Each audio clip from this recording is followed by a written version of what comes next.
రియోగడికి రాత్రి ఎన్ని దెబ్బలు కొట్టానండి. మళ్ళీ వెళ్ళి వాళ్ళ అక్క దగ్గరే పడుకున్నాడు చూడండి. వాడు రాత్రి చిన్న ఒక పని చేసినందుకు పొద్దున్న లేసి కూడా ఇంకా నైట్ వాళ్ళు కొట్టనివ్వట్లేదని చెప్పి పొద్దున్న లేసి కూడా చీపురుగా తిరిగిపోయినట్టు కొట్టాను వాడిని.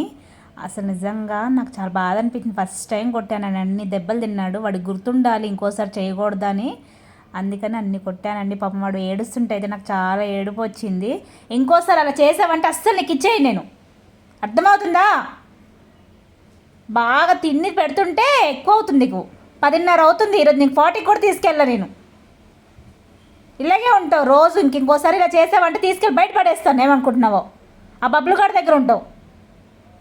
మాకు జరగకపోయినా నీకు అన్నీ తీసుకొచ్చి టైంకి పెడుతున్నాం కానీ నీకేం తెలియట్లేదు అసలు. ఇంటికి వచ్చే వాళ్ళని అలాగే చేస్తావా? వాళ్ళు ఏమనుకుంటారు? వాళ్ళ అమ్మ తిట్టదా నిన్ను? బాగా ఇదైపోతున్నావు అసలు. ఏడు ఈరోజు అంతే.